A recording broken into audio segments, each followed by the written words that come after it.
Mimi mwenyewe kwa majina ninaitwa Paul Otieno Odek kutoka kwa group ya Goro East Tunza Punda Self Help Group. Faida ambayo nimepata katika hii group, hatukuwa tunajua maelezi ya punda.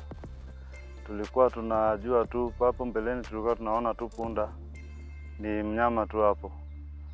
But nilipoingia katika group ya Stipa, wakaniambia kama unataka kuwa mmoja wa group lazima ukuwe na punda. Hapo mbeleni niliingia katika hiyo group kama sina punda, but ilinibidi ninunue punda. Ndio nikanunua punda moja, nikaendelea katika hiyo seminar ya Stipa. Ndio wakanifundisha jinsi ya kukaa na punda, kuwa na marafiki na punda. Baadaye tukasikia kuna punda tunaweza tukapewa, tukapata punda.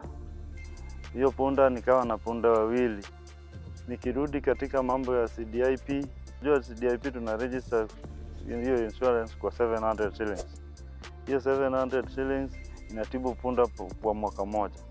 Hiyo mwaka moja kama vivi juzi punda yangu ilikuwa mgonjwa, nikatumia 700 kwa siku moja.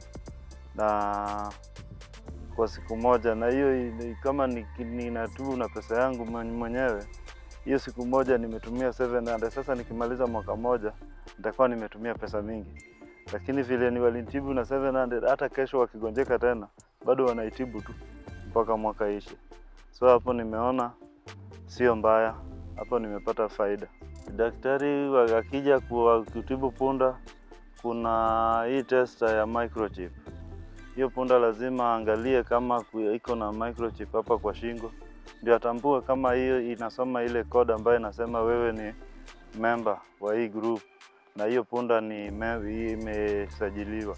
Ningependa kuambia watamazaji ya kwamba CDIP hii ni mzuri sana, na ningependa kuhimiza wenye ambao hawajaingia kwa group wakuje waingie kwa group na wapate hii CDIP, kwa sababu inasaidia. Saa zingine punda inaweza kugojeka na saa hiyo una pesa kwa mfuko, na kama uko kwa CDIP unapiga tu simu kwa secretary, anapigia daktari simu, na saa hiyo daktari anakuja na anakutibia punda.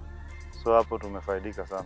Muhimu wa punda nimejua kwa sababu pale mbeleni nilikuwa hata nikienda kuvuna mazao kwa shamba nilikuwa natumia pesa mingi.